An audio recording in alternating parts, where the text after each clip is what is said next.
ನಮಸ್ಕಾರ ವೀಕ್ಷಕರೇ. ಸೊ ಒಂದಷ್ಟು ವಿಶೇಷವಾದ ವಿಡಿಯೋಗಳನ್ನ ಮಾಡ್ತಾ ಬಂದಿದ್ದೀನಿ. ಸ್ಪೆಷಲಿ ರಾಜ ಶ್ರೀನಿವಾಸ್ ಸನ್ನಿಧಿ. ಸೊ ಇವ್ರ ಬಗ್ಗೆನೇ ಒಂದಷ್ಟು ವಿಚಾರಗಳನ್ನ ಮಾತಾಡ್ತಾ ಹೋಗ್ತಾ ಇದ್ದೀನಿ ಕಂಟಿನ್ಯೂ. ಇವ್ರು ಯಾವ ಥರ ಇಲ್ಲಿಗೆ ಬಂದರು, ಇವ್ರ ಜರ್ನಿ ಯಾವ ಥರ ಇತ್ತು, ಇವ್ರ ಲೈಫ್ ಬಗ್ಗೆ ಒಂದು ಚಿಕ್ಕದಾಗಿ ಒಂದಷ್ಟು ಪರಿಚಯ ಮಾಡಿಕೊಡ್ತಾ ಇದ್ದೀನಿ ಈ ವಿಡಿಯೋದಲ್ಲಿ. ಸರ್, ಡೈರೆಕ್ಟಾಗಿ ನಿಮ್ಮ ವಿಚಾರಕ್ಕೆ ಬನ್ನಿ. ನೀವು ಬಿಗಿನಿಂಗ್ ಎಲ್ಲಿಂದ ಪ್ರಾರಂಭ ನಿಮ್ಮ ಲೈಫು? ಈ ಒಂದು ಇದಕ್ಕೆ ಇವತ್ತು ಇಷ್ಟು ದೊಡ್ಡದಾಗಿ ನೀವು ಬೇರೆ ಬೇರೆ ಫೀಲ್ಡಲ್ಲಿಂದ ಕಂಪ್ಲೀಟ್ ಇದು ಒಂದು ಬೇರೆ ಟ್ರ್ಯಾಕಿಗೆ ಬಂದಿದ್ದೀರ. ನಿಮಗೆ ಇದಕ್ಕೆ ಸಂಬಂಧನೇ ಇಲ್ಲ. ನೀವು ಬಿಗಿನಿಂಗು ಈಗಿಂದು ನೋಡೋಕ್ಕೆ ಹೋದರೆ ಸೊ ಈ ಜರ್ನಿ ಯಾವ ಥರ ಇತ್ತು? ಸೊ ಇದ್ರ ಬಗ್ಗೆ ಒಂದಷ್ಟು ಚಿಕ್ಕದಾಗಿ ತಿಳಿಸಿ. ಶೋರ್ ಸರ್, ತಿಳಿಸ್ತೀನಿ. ಬರ್ತಿಂದ ತೊಗೊಂಡ್ಬಿಡಿ. ಸೊ ಆಗ ಒಂದು ಸ್ವಲ್ಪ ಕ್ಲಾರಿಟಿ ಒಂದು ಬೇರೆ ಸಿಗುತ್ತೆ. ಸೊ ನಾನು ಹುಟ್ಟಿದ್ದು ಬಂದು ಬೆಂಗಳೂರಲ್ಲೇ 1983. ಸೊ ನಾನು ಹುಟ್ಟಿದ್ದು. ಸೊ ಹುಟ್ಟಿದ ನಂತರ ಅಂದರೆ ಹುಟ್ಟೋ ಟೈಮಲ್ಲೇ ಸಾಕಷ್ಟು ಒಂದು ಫೈಟ್ ಇದ್ದಂಥ ಟೈಮು. ಓಕೆ. ತಾಯಿ ಎದೆ ಹಾಲು ಕೂಡ ಕೆಲವು ದಿನಗಳ ತನಕ ಕುಡಿದೇ ಇರೋಂಥ ಸಮಯ ಕೂಡ ಅಂದರೆ ಕಷ್ಟನೇ ಐತೆ. ಕಷ್ಟ ಬರ್ತೆ ಕಷ್ಟ. ಓಕೆ. ಅಂದರೆ ಆ ಕಷ್ಟ ಏನಕ್ಕಂತ ನನಗೆ ಈಗ ಉತ್ತರ ಬಂತು. ಆಗ ಗೊತ್ತಿರಲಿಲ್ಲ. ಏನೋ ಒಂದು ರೀತಿ ನಡ್ಕೊಂಡು ಹೋಗ್ತಾ ಇದೇನೋ, ಆ ರೀತಿ ಇತ್ತೇನೋ ಅಂದ್ಕೊಂಡ್ವಿ. ನಂತರ ಆ ಕಷ್ಟಗಳು ಏನಕ್ಕೆ ಅನ್ನೋದು ಈಗ ನನಗೆ ಉತ್ತರ ಬಂತದ್ದು. ಓಕೆ. ಆ ರೀತಿ ನಾನು, ನಮ್ಮ ತಾಯಿ ಬಂದು ನಾರಾಯಣಮ್ಮ, ನಮ್ಮ ತಂದೆ ಮುನಿಯಪ್ಪ, ಅವ್ರಿಗೆ ನಾನು 3ನೇ ಮಗ. ಓಕೆ. ನನಗಿಂತ 2 ದೊಡ್ಡವರಿದ್ದಾರೆ. ಓಕೆ. ಸೊ ನಾನು 3ನೇ ಮಗ. ಸೊ ನನ್ನ ಊಟ ಆದಮೇಲೆ ನಾನು ಆ್ಯಸ್ ಯೂಶುವಲ್ ಒಂದು ಒಳ್ಳೆ ರೀತಿಯಲ್ಲೇ, ಅಂದರೆ ಆಗಿನ ಒಂದು ಕಾಲಕ್ಕೆ ಇರೋ ರೀತಿಯಲ್ಲೇ ಇದ್ವಿ. ನಂತರ ನಂದು ಸ್ಕೂಲಿಂಗ್ ಸ್ಟಾರ್ಟ್ ಆಯಿತು. ಸ್ಕೂಲಿಂಗ್ ಟೈಮಲ್ಲಿ ನಾನು 0. ಓಕೆ. ವಿದ್ಯೆ ತಲೆಗೆ ಬಂದಿಲ್ಲ ಎಲ್ಲಿವರೆಗೂ. ನಾನು ಮೊದಲು ಕನ್ನಡ ಮೀಡಿಯಮಲ್ಲಿ ಸೇರಿಕೊಂಡೆ. 2ನೇ ಕ್ಲಾಸ್ವರೆಗೂ ಆದರೂ ಕೂಡ ಆಲ್ಫಾಬೆಟ್ಸ್ ಕೂಡ ನನಗೆ ಬಂದಿರಲಿಲ್ಲ. ನಂತರ ನಮ್ಮಣ್ಣ ಏನು ಮಾಡಿದ್ರು, ಇವ್ನು ಓದೋದೇ ಇಲ್ವಲ್ಲ, ಏನು ಮಾಡೋದು ಅಂತೇಳಿ ಡೈಲಿ ನನಗೆ ಹೊಡ್ತಾ ಗ್ಯಾರಂಟಿ. ಮನೆಯಲ್ಲಿ ಏನೋ ಒಂದು ಹೇಳ್ಕೊಡೋರು, ತಲೆಗೆ ಹತ್ತುತ್ತಾ ಇರಲಿಲ್ಲ. ಡೈಲಿ ನನ್ನ ಹೊಡೆಯೋರು, ಕಲ್ತ್ಕೋ ಕಲಿಯೋದು ಗೊತ್ತಾಗ್ತಾ ಇರಲಿಲ್ಲ. ಈ ರೀತಿ ಇದ್ದಂಥ ಟೈಮಲ್ಲಿ ನಮ್ಮಣ್ಣ ಇವನ್ನ ಅಟ್ಲೀಸ್ಟ್ ಸ್ಕೂಲ್ ಆದರೂ ಚೇಂಜ್ ಮಾಡೋಣ, ಏನಾದರೂ ಕಲಿತಾನ ನೋಡೋಣ, ಇಲ್ಲ ಇವ್ನಿಗೆ ಇಲ್ಲೇ ವಿದ್ಯೆ ಬರಲ್ಲ, ಇನ್ನು ಬೇರೆ ಕಡೆ ಹಾಕಿದ್ರೆ ಏನು ಕಲಿತಾನೆ, ಒಂದ್ಸಲಿ ಪ್ರಯತ್ನ ಮಾಡಿ ನೋಡೋಣ. ಓಕೆ. ಕನ್ನಡ ಸ್ಕೂಲಲ್ಲಿ 2ನೇ ಕ್ಲಾಸ್ ಮುಗಿಸಿ 3ನೇ ಕ್ಲಾಸ್ಗೆ ಹೋಗೋಂತ ಇದ್ದಂಥವನ್ನ ತೊಗೊಂಡೋಗಿ LKG ಹಾಕಿದ್ರು. ಓಕೆ. ನೋಡಿ ಯಾವ ರೀತಿ. 3ನೇ ಕ್ಲಾಸ್ಗೆ ಹೋಗಬೇಕಾದಂಥವನು ಏನೂ ಬರಲ್ಲ ಅಂತೇಳಿ LKG ಹಾಕಿದ್ರು. ಅಲ್ಲಿ ಅಡ್ಮಿಷನ್ ತೊಗೊಳಲ್ಲ ಅಂದರು. ಓಕೆ. ವಯಸ್ಸು ಜಾಸ್ತಿ ಆಗಿದೆ, ತೊಗೊಳಲ್ಲ ಅಂದರು. ಡೇಟ್ ಆಫ್ ಬರ್ತ್ ಕಡಿಮೆ ಮಾಡಿಸಿ ಓಕೆ ಜಾಯಿನ್ ಮಾಡಿಸಿದ್ರು. ಅಲ್ಲಿಂದ ನಂದು ವಿದ್ಯೆ ನನಗೆ ಚೆನ್ನಾಗಿ ಬರೋದಕ್ಕೆ ಸ್ಟಾರ್ಟ್ ಆಯಿತು. ಓಕೆ. ಸೊ ಸ್ಕೂಲ್ಗೆ ಅಂದರೆ ಕ್ಲಾಸ್ಗೆ ಟಾಪರ್ ಆಗ್ತಾ ಬಂದ. ಸೊ LKG UKG 1 ವರ್ಷದಲ್ಲಿ ಮುಗಿಸಿದೆ. ಅದು 6 ತಿಂಗಳು, ಇದು 6 ತಿಂಗಳು. ಓಕೆ. ನಂತರ ಹಿಂದಕ್ಕೆ ತಿರುಗಿ ನೋಡಿದ್ದೇ ಇಲ್ಲ ಎಜುಕೇಷನಲ್ಲಿ. ಸೊ ಅಲ್ಲಿ ಮೊದಲು ಸೇರಿರೋಂಥ ಸ್ಕೂಲಲ್ಲಿ 6ನೇ ಕ್ಲಾಸ್ವರೆಗೂ ಓದ್ತೆ. ನಂತರ ಸ್ಕೂಲ್ ಚೇಂಜ್ ಮಾಡಿಕೊಂಡು ಆ ಸ್ಕೂಲಲ್ಲಿ 10ನೇ ಕ್ಲಾಸ್ವರೆಗೂ ಓದ್ತೆ. ಓಕೆ. ನಂತರ ಕಾಲೇಜಿಗೆ ಬಂದಾಗ ಕಾಲೇಜಲ್ಲಿ ಫಸ್ಟ್ PU ಸೆಕೆಂಡ್ PU 1ರಲ್ಲಿ ಮಾಡಿದೆ. ನಂತರ ಮೆಡಿಸಿನ್ ಮಾಡಬೇಕು, ಡಾಕ್ಟರ್ ಆಗಬೇಕು ಅನ್ನೋದಿತ್ತು. ಪ್ರಯತ್ನನೂ ಪಟ್ಟೆ. ಸ್ಕೋರು ಚೆನ್ನಾಗಿದೆ, ದುಡ್ಡಿಲ್ಲ. ಓಕೆ. ದುಡ್ಡಿಲ್ಲ. ಹಾಗಂತೇಳಿ ದುಡ್ಡು ಇಲ್ದಿರೋ ಅಂಥ ಫ್ಯಾಮಿಲಿ ಏನೂ ಅಲ್ಲ. ನನ್ನ ವಿದ್ಯೆಗಾಗಿ ನಮ್ಮ ತಂದೆ ಒಂದಷ್ಟು ಇಟ್ಟಿದ್ರು. ಮೋಸ ಆಯ್ತು ಆ ಟೈಮಲ್ಲಿ. ಬಂದಿಲ್ಲ, ಇವತ್ತಿಗೂ ಬಂದಿಲ್ಲ ದುಡ್ಡು. ಓಕೆ. ಸೊ ಏನು ಮಾಡೋದು, ಈ ರೀತಿ ವಿದ್ಯೆಗೆ ಇಟ್ಟಿದ್ದು ದುಡ್ಡೇ ಸಿಗ್ತಾ ಇಲ್ವಲ್ಲ. ಡೆಪಾಸಿಟ್ ಮಾಡಿಟ್ಟಿದ್ದು, FD ಮಾಡಿಟ್ಟಿದ್ದು ಸಿಕ್ಕಿಲ್ಲ. ಆ ದುಡ್ಡು ಹೋಯಿತು. ಇವತ್ತಿಗೂ ಬರುತ್ತೆ, ಬರಲ್ಲ, ಅದು ಅಷ್ಟೇ ಹೋಗಿರೋಂಥದ್ದು. ಓಕೆ. ನಂತರ PU ಅಲ್ಲಿ ನಾನು ಮೆಡಿಸಿನ್ ಮಾಡಬೇಕು, MBBS ಜಾಯ್ನ್ ಆಗ್ಬೇಕಂದಾಗ ದುಡ್ಡಿಲ್ಲ. ಏನು ಮಾಡೋದು, ದುಡ್ಡು ಇಲ್ದಿರ ಯಾರು ಅಡ್ಮಿಷನ್ ಕೊಡ್ತಾರೆ? ಸೊ ಹಂಗಾಗಿ 2 ವರ್ಷಕ್ಕಾದೆ. PU ಆದಮೇಲೆ 2 ವರ್ಷಕ್ಕಾದೆ MBBSಗೆ ಹೋಗ್ಬೇಕು ಅಂತ. ಆಗಲೇ ಇಲ್ಲ. ಸರಿ ಇದೇನೋ ಆಗ್ತಾ ಇಲ್ಲ ಬಿಡು ಅಂತೇಳಿ ಡಿಗ್ರಿಗೆ ಜಾಯ್ನ್ ಆಗಿದೆ. 2 ವರ್ಷ ಬಿಟ್ಟು ಜಾಯ್ನ್ ಆಗಿದೆ. ಓಕೆ. ಡಿಗ್ರಿ ಮುಗಿಸ್ಕೊಂಡೆ. ಡಿಗ್ರಿ ಮುಗಿಸ್ಕೊಂಡ ನಂತರ ಪಿ ಜಿ ಮಾಡಿದೆ. ಪಿ ಜಿ ಮಾಡಿದ ನಂತರ ಸರಿ ಜಾಬ್ ಮಾಡೋಣ, ಜಾಬ್ ಕಡೆ ಒಲ್ವಿಲ್ಲ ನನಗೆ, ಒಲ್ವಿಲ್ಲ. ಸರಿ ಏನು ಮಾಡೋದು, ಹಂಗೂ ಒಂದ್ಸರಿ ನೋಡೋಣ, ಒಂದು ಇಂಟರ್ವ್ಯೂ ಹೋಗೋಣ. ಒಂದು ಇಂಟರ್ವ್ಯೂ ಅಟೆಂಡ್ ಮಾಡಿದೆ. ನನಗೆ ಯಾಕೋ ಅದು ಇಷ್ಟ ಆಗಿಲ್ಲ. ಓಕೆ. ಇಲ್ಲ ನಾನೇನೋ ನನ್ನ ಸ್ವಂತವಾಗೇ ನಾ ಮಾಡಬೇಕು. ಏನು ಸ್ವಂತವಾಗಿ ಮಾಡೋದು ಗೊತ್ತಿಲ್ಲ, ಯಾವ ದಾರಿಯಲ್ಲಿ ಹೋಗ್ಬೇಕು ಗೊತ್ತಿಲ್ಲ. ದಿಢೀರ್ ಅಂತೇಳಿ ನಾನು ಈ ದಾರಿಗೆ ಬಂದೆ. ಈಗ ನಾನೇನು ಲ್ಯಾಂಡ್ ಡೆವಲಪರ್ ಬಿಲ್ಡರ್ ಆಗಿ ನಾನು ಮಾಡ್ತಾ ಇದ್ದೀನಿ. ಈ ವೃತ್ತಿಗೆ ಬಂದೆ. ಈ ವೃತ್ತಿಗೆ ಬಂದಾಗ ನನಗೆ ಆಶ್ಚರ್ಯ. ಸರ್ವೆ ನಂಬರ್ ಅಂದರೆ ಏನು ಗೊತ್ತಿಲ್ಲ, ಖಾತೆ ಅಂದರೆ ಏನು ಗೊತ್ತಿಲ್ಲ, ಪಾಣಿ ಅಂದರೆ ಏನು ಗೊತ್ತಿಲ್ಲ. ಈ ಸ್ಟೇಜಲ್ಲಿ ನಾನು ಈ ಬಿಸ್ನೆಸ್ಗೆ ಬರೋಣ ಅಂತ ಬಂದೆ. ಓಕೆ. ಬಂದ ನಂತರ ನನಗೇ ಗೊತ್ತಿಲ್ದಿರಂಗೆ ಈ ಒಂದು ಬಿಸ್ನೆಸ್ಸಲ್ಲಿ, ಈ ಒಂದು ಡಾಕ್ಯುಮೆಂಟೇಷನಲ್ಲಿ ಅತಿ ಹೆಚ್ಚು ನಾಲೆಜ್ ಇರೋ ಮಟ್ಟಕ್ಕೆ ಬೆಳೆದೆ. ಏನೂ ಗೊತ್ತಿಲ್ದಿರೋ ಮಟ್ಟದಿಂದ ಎಲ್ಲ ತಿಳ್ಕೊಂಡಿರೋ ಮಟ್ಟಕ್ಕೆ ಬಂದೆ. ಓಕೆ. ಅದ್ರ ತಿಳ್ಕೊಳೋದು ಇನ್ನೂ ಇದೆ, ಆದರೂ ನನಗೆ ಸಾಕಾಗಷ್ಟು ನಾನು ತಿಳ್ಕೊಂಡೆ ನನ್ನ ಬಿಸ್ನೆಸ್ಗೆ. ಸೊ ಮಾಡ್ತಾ ಬಂದೆ. ಈ ಥರ ಮಾಡೋ ಟೈಮಲ್ಲೇ ಏನಾಯಿತು, ನಾನು ಕೆಲವೊಂದು ವಿಚಾರಗಳನ್ನ ಹೇಳೋದು ನೋಡಿ ಕೆಲವರು ನನಗೆ ಗೈಡ್ ಮಾಡೋಕ್ಕೆ ಸ್ಟಾರ್ಟ್ ಮಾಡೋದು. ನೀನು ಇಷ್ಟೆಲ್ಲ ಒಳ್ಳೆ ವಿಚಾರಗಳು ಮಾತಾಡ್ತೀಯಲ್ಲ, ನೀನು ಯಾಕೆ ರಾಜಕೀಯಕ್ಕೆ ಟ್ರೈ ಮಾಡಬಾರ್ದು? ಓಕೆ.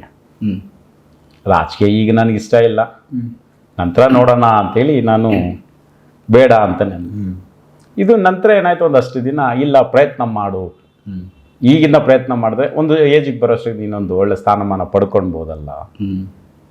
ಆಗ ನಾನೊಂದಷ್ಟು ದಿನ ಯೋಚನೆ ಮಾಡಿದೆ, ರಾಜಕೀಯ ಅಂದ್ರೂ ದುಡ್ಡು.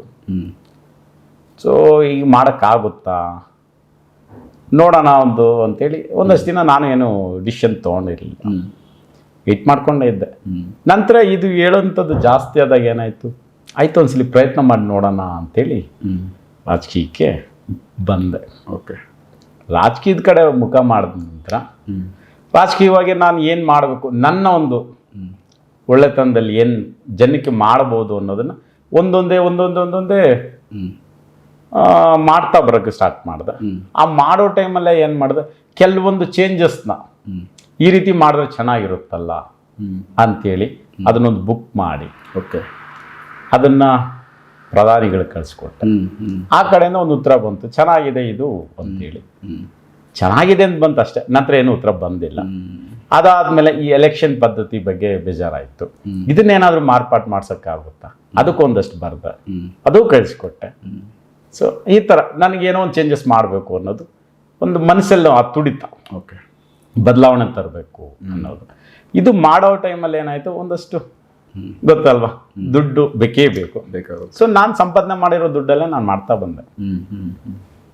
ನಾನೇನು ಸಂಪಾದನೆ ಮಾಡ್ಕೊಂಡಿದ್ದೆ, ನಾನು ನಮ್ಮ ಫ್ಯಾಮಿಲಿ, ಓಕೆ, ನಮ್ಮ ದೊಡ್ಡ ಕುಟುಂಬ, ನಮ್ಮ ಫ್ಯಾಮಿಲಿಯಲ್ಲಿ ಇದ್ದಂಥ ಫಂಡ್ಸೇ ನಾನು ಬಳಸ್ತಾ ಬಂದೆ. ಹಂಗಾಗಿ ಒಂದು ಬಾರಿ ರಾಜಕೀಯವಾಗಿ MLA ಆಗೋಣ ಅಂತೇಳಿ ಟ್ರೈ ಮಾಡಿದೆ.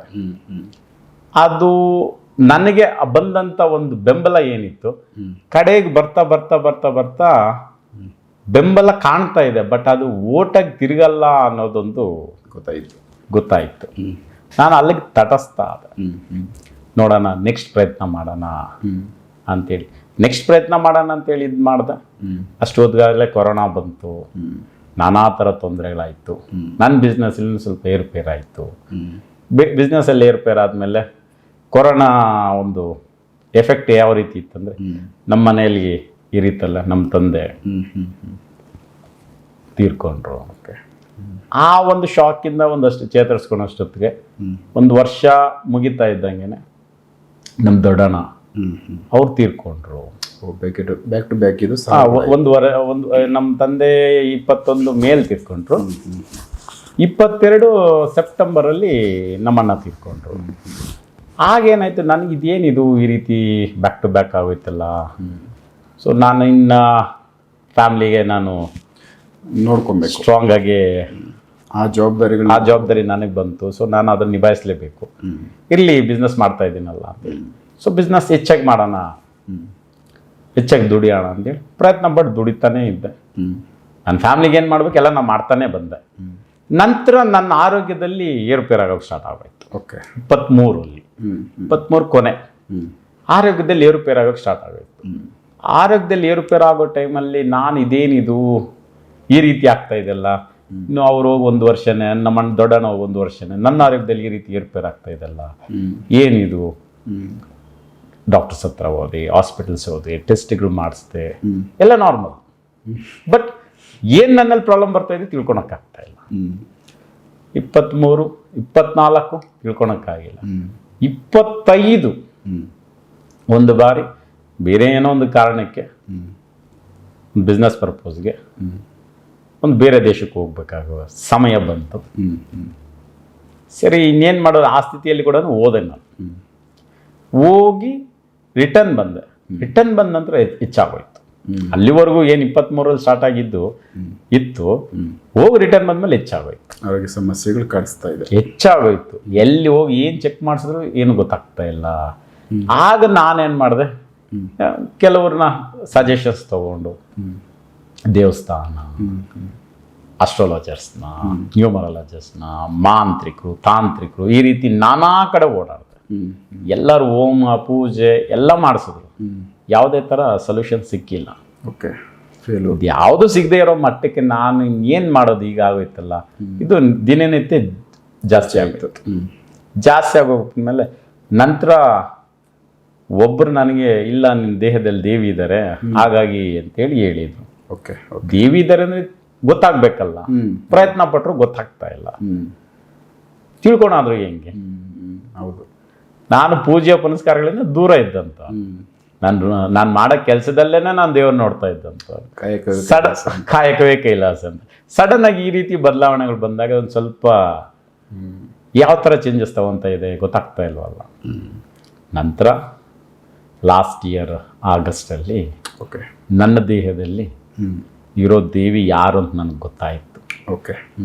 ಗೊತ್ತಾದ ಮೇಲೆ ಆ ದೇವಿ ಮಹಾಕಾಳಿ ಅನ್ನೋದು ಗೊತ್ತಾಯಿತು. ಅವರೇ ನಮ್ಮ ಕುಲದೇವಿ ಅನ್ನೋದು ಗೊತ್ತಾಯಿತು. ನಂತರ ಅವರಿಂದ ಕುಲದೈವ ಯಾರು ಅನ್ನೋದು ಗೊತ್ತಾಯಿತು. ನನ್ನ ವಂಶ ಯಾವುದು ಅನ್ನೋದು ಗೊತ್ತಾಯಿತು. ನನ್ನ ಮೂಲ ಯಾವುದು ಅಂತ ಗೊತ್ತಾಯಿತು.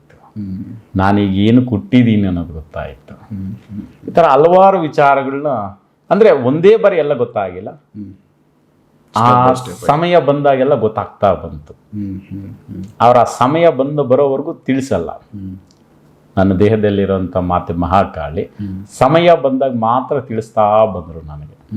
ಈಗ ಹೆಚ್ಚು ಕಮ್ಮಿ ನಾನು 1 ವರ್ಷದಿಂದ ಮಾತೆ ಮಹಾಕಾಳಿ ಏನು ಹೇಳ್ತಾರೋ ನಿತ್ಯ ಪಾಲಿಸ್ಕೊಂಡು ನನ್ನ ಕೆಲಸ ಕಾರ್ಯಗಳು ಮಾಡಿಕೊಂಡು ಬರ್ತಾ ಇದ್ದೀನಿ. ಇದರ ನಂತರ ಏನಾಯಿತು ಅನ್ನೋದು ಈಗಾಗಲೇ ಒಂದು ಎಪಿಸೋಡ್ ಮಾಡಿದ್ವಿ. ಆ ಮಾತೆ ನನ್ನ ದೇವರುಗಳಿಗೆ ದೇವರಾಗಿ, ಮಹಾರಾಜ ರಾಜ ಶ್ರೀನಿವಾಸ ಸನ್ನಿಧಿಯಾಗಿ ನನ್ನ ಮಾರ್ಪಾಟುಗೊಳಿಸಿದ್ರು. ಈ ವಿಚಾರ ನಾನು ಜನರ ಮುಂದೆ ತಿಳಿಸೋದಕ್ಕೆ ನಾನು ಸಿದ್ಧ ಇರಲಿಲ್ಲ. ಏನಕ್ಕೆ ತಿಳಿಸ್ಬೇಕು ನಾನು ಅಂತ. ನಂತರ ಅವರು ಸೂಚನೆ ಕೊಟ್ಟರು ನನಗೆ, ನಿನ್ನನ್ನು ಮಾರ್ಪಾಟುಗೊಳಿಸಿರೋದು ಕಾರಣ ಇದೆ ಅದಕ್ಕೆ. ಆ ಕಾರಣದಿಂದ ನೀನೀಗ ಜನರ ಮುಂದೆ ಬರಬೇಕು. ಏನಕ್ಕೋಸ್ಕರ ಅಂದರೆ ಜನರನ್ನ ಒಂದು ರಕ್ಷಣೆ ಮಾಡಬೇಕು. ರಕ್ಷಣೆ ಮಾಡೋದಕ್ಕೋಸ್ಕರ ನೀನು ಜನರ ಮುಂದೆ ಬರಬೇಕು. ಬಂದಾಗ ತಾನೇ ನೀನು ಹೇಳೋ ವಿಚಾರ ಜನಕ್ಕೆ ತಲುಪೋದು. ಹೌದು. ಹಂಗಾಗಿ ನಾನು ಮಾಧ್ಯಮಗಳ ಮುಖಾಂತರ ಜನರಿಗೆ ವಿಚಾರಗಳು ತಿಳಿಸೋಣ ಅಂಥೇಳಿ ಬಂದಿದ್ದೀನಿ ವಿನಃ ಇದರಿಂದ ಯಾವುದೋ ರೀತಿ ಸ್ವ ಹಿತಾಸಕ್ತಿ ಆಗಲಿ ಅಥವಾ ಪ್ರಚಾರಕ್ಕಾಗಲಿ ನಾನು ಮಾಡ್ತಾ ಇರೋಂಥದ್ದು ಅಲ್ಲ. ಸೊ ಇದರಲ್ಲಿ ಸ್ವಾರ್ಥ ಪಬ್ಲಿಸಿಟಿ, ಕೆಲವರು ನಾನು ಬೆಳಿಬೇಕು, ಇಲ್ಲ ನಾನು ಒಂದು ಸ್ವಲ್ಪ ರೀಚ್ ಆಗಬೇಕು, ಕೆಲವೊಂದಷ್ಟು ಇವಾಗ ನಿಮ್ಮ ವಿಡಿಯೋಗಳು ಇವಾಗ ಇತ್ತೀಚೆಗೆ ನಾವು ಕೊಟ್ಟಿರೋದನ್ನ ನೋಡಿದ್ರೆ ಜನಕ್ಕೆ, ಸಾಮಾನ್ಯ ಜನಕ್ಕೆ ಇವರು ಸುಮ್ಮನೆ ಏನೋ ಪ್ರಚಾರಕ್ಕೆ ಬಂದಿದ್ದಾರೆ, ಇಲ್ಲ ದುಡ್ಡು ಮಾಡೋಕ್ಕೆ ಬಂದಿದ್ದಾರೆ, ಈ ಥರ ಕಾಮನ್ ಆಗಿ ಒಂದಷ್ಟು ಪ್ರಶ್ನೆಗಳನ್ನ ನಾವು ಕಮೆಂಟ್ಗಳಲ್ಲಿ ನೋಡ್ಬಿಡ್ತೀವಿ, ಹಾಕ್ಬಿಡ್ತಾರೆ. ಬಟ್ ನಿಮಗೆ ದುಡ್ಡಿನ ಅವಶ್ಯಕತೆ ಕಾಣಿಸ್ತಾ ಇಲ್ಲ, ಯಾಕಂದರೆ ಚೆನ್ನಾಗೇ ಇದ್ದೀರಾ. ಹೌದು, ಸಂಪಾದನೆ ಬಂದು ನಿಮಗೆ ಬೇರೆ ದಾರಿನಲ್ಲಿ ಜೀವನಕ್ಕೆ ಇದಕ್ಕಿಂತ ಹೆಚ್ಚಾಗಿ ಸಂಪಾದನೆ ಕಾಣಿಸ್ತಾ ಇದೆ, ದಾರಿ ಚೆನ್ನಾಗಿದೆ. ಬಟ್ ಆದರೂ ನಿಮ್ಗೆ ಇದ್ರ ಮೇಲೆ ಏನೋ ಒಂದು, ಅಂದರೆ ತಾಯಿ ಹೇಳಿರೋದ್ರಿಂದ ಆ ಮಾತಿನ ಒಂದು ಫಾಲೋ ಮಾಡೋದಕ್ಕೋಸ್ಕರ ನೀವು ಇದರಲ್ಲಿ ಬಂದಿರೋದು ಅಂತ ನಮಗೆ ಕಾಣಿಸ್ತಾ ಇದೆ. ಹೌದು. ಇನ್ನು ಅತಿಯಾದ ಆಸೆ ಇಟ್ಕೊಂಡು ಇದರಲ್ಲಿ ಏನೋ ಮಾಡಬೇಕಂತಿಲ್ಲ, ಬಟ್ ಇಲ್ಲಿ ಒಂದು ಜವಾಬ್ದಾರಿಗಳಿದ್ದಾವೆ. ಹೌದು. ಆ ಜವಾಬ್ದಾರಿಗಳನ್ನ ನಿಭಾಯಿಸೋಕ್ಕೋಸ್ಕರ ಈ ಒಂದು ಮಾಧ್ಯಮದಲ್ಲಿ ವಿಚಾರಗಳನ್ನ ಹೇಳಬೇಕು ಅನ್ನೋ ಥರ ನೀವು ಬಂದಿರೋದು ನಿಜ. ಸೊ ಈಗ ಕೆಲವೊಂದಷ್ಟು ನಿಮ್ಮ ಅನುಭವಗಳು, ಈಗ ಒಂದಷ್ಟು ಜರ್ನಿ ಮಾಡಿದ್ದೀರಾ, ಕೆಲವೊಂದಷ್ಟು ಜಾಗಗಳಿಗೆ ಹೋಗಿ ಬರೋದಕ್ಕೆ ಸೂಚನೆ ಕೊಟ್ಟಿತ್ತು ಅಮ್ಮ. ಆ ಸೂಚನೆ ಪ್ರಕಾರ ನೀವು ಅಲ್ಲೆಲ್ಲ ಹೋಗಿ ನಿಮ್ಮದೊಂದಷ್ಟು ಕಾರ್ಯಗಳನ್ನ ಮಾಡ್ಕೊಟ್ಟು ಬಂದಿದ್ದೀರಾ. ಒಂದಷ್ಟು ಅದರದಲ್ಲಿ ನಮಗೆ ಬಿಫೋರ್ ನನಗೆ ಹೇಳಿದ್ರಿ ಒಂದಷ್ಟು ಜರ್ನಿ ವಿಚಾರಗಳಲ್ಲಿ ಆ ಅನುಭವಗಳು ಮತ್ತು ಅಲ್ಲಿರೋ ಶಕ್ತಿಗಳು.